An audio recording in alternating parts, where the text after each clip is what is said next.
In the last episode, we started a fire. We took the rumors, the fake pages, the absurd accusations, and the toxic noise of the digital world, and we burned it all to the ground. I told you that my gym journey is now strictly private. I told you that I am done feeding the internet's hunger for drama. When you burn away all the fake things of your life, what are you left with? You're left with the things that do not burn. You're left with stone. You are left with the anchor.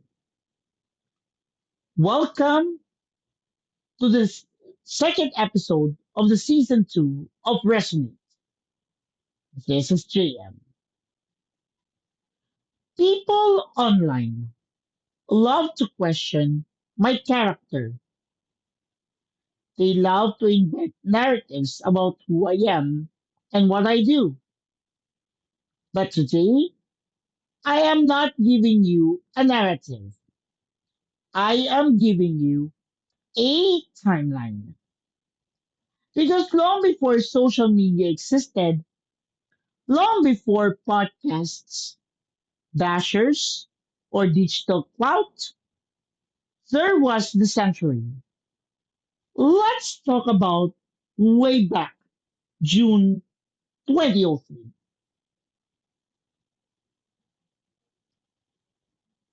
June 2003 was just shy of my 12th birthday.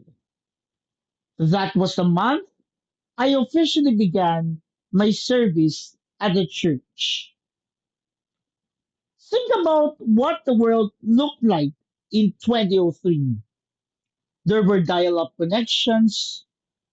It needed a landline, an internet, and a dial-up to connect to the internet.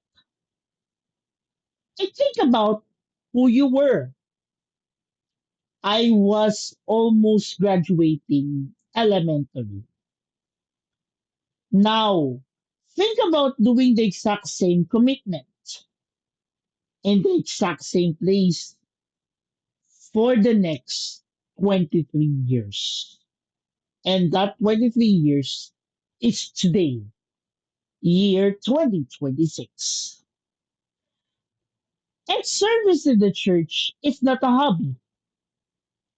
What is a hobby? A hobby is something you pick up when you're bored and drop when it gets hard. Service, again, is not a hobby, but service is a vocation. It is showing up when you're tired. It is showing up when you're frustrated.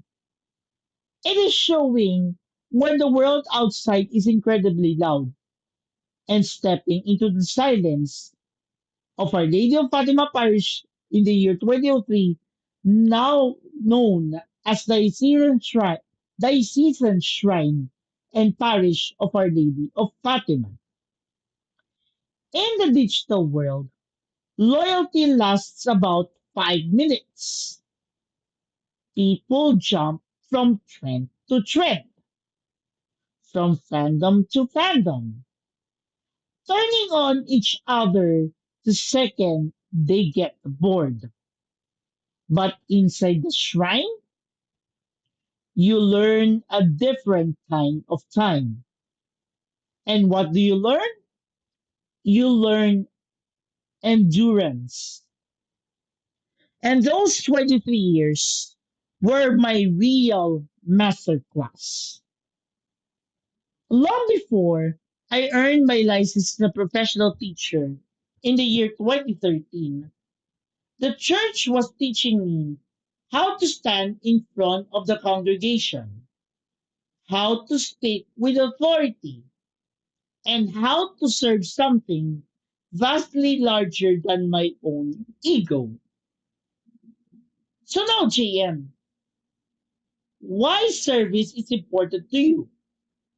Well, service isn't just about sweeping the floors or preparing the altar, though there is profound dignity in that. Service is about learning how to wait for your time. Well, let's take a look back 2 months ago, rather. Correction, 2 months ago. Particularly April 2026. Actually, March. Actually, it's more than 2 months. March 29 to be exact. This past Lenten season, I had the privilege of playing the role of Caiaphas in our Sinaculo Credo. But that role didn't happen overnight. Yes, certainly it didn't happen overnight because 9 years ago, I almost became part of that Holy Week presentation known as Mutawi.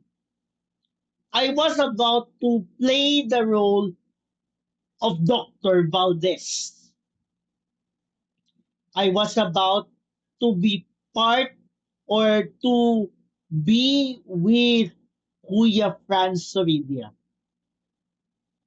who was the director of the Credo Sinaculo.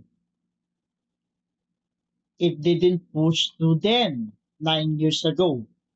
But, JM, did you quit?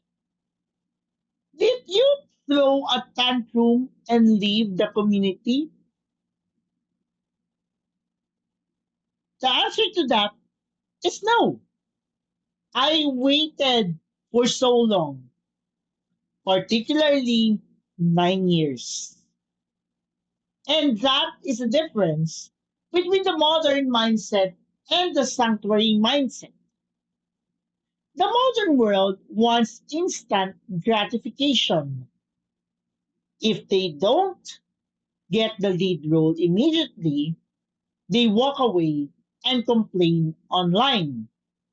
But the sanctuary teaches you that if something is meant for you, it will arrive exactly when you're mature enough to carry its weight.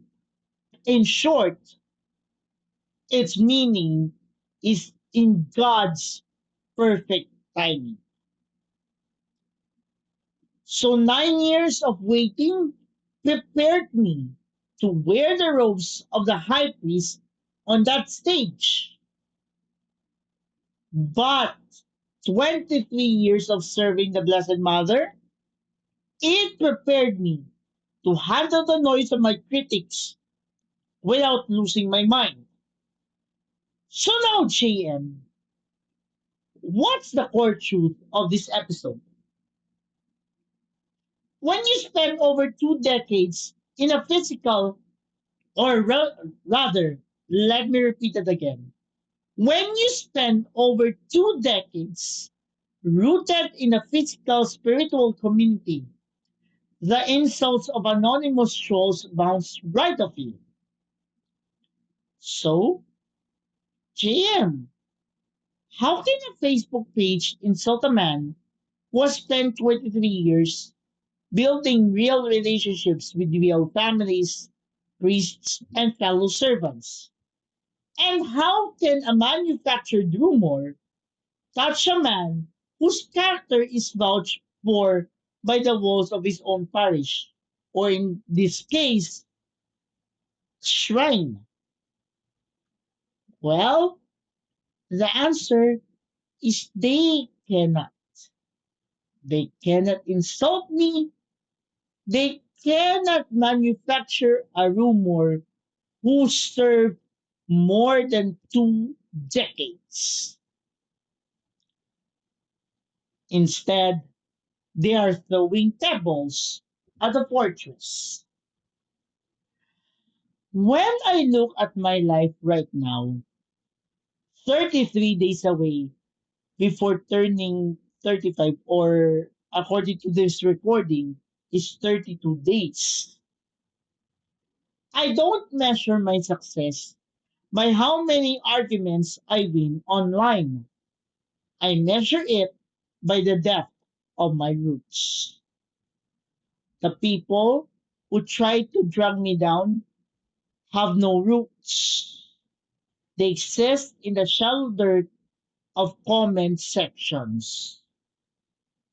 But I am anchored to the shrine.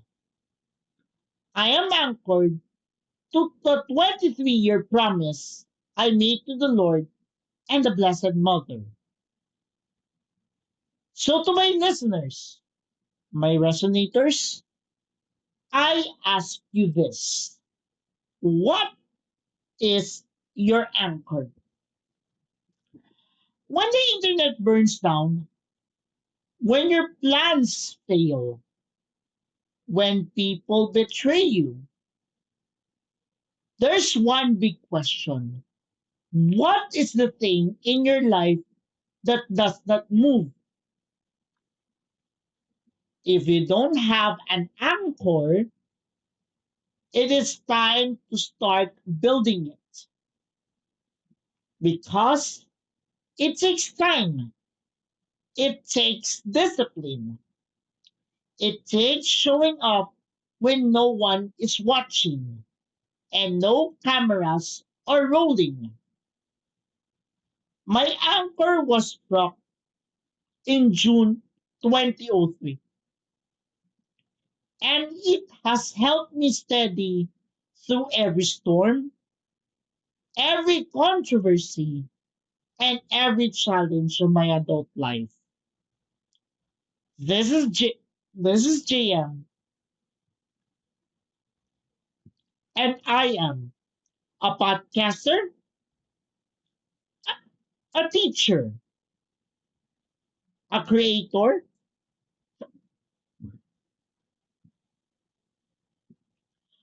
but above all that, I am a servant of the sanctuary.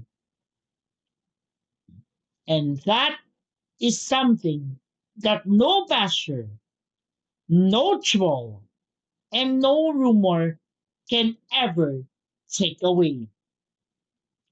Stay grounded, resonators. I will see you in 2 weeks.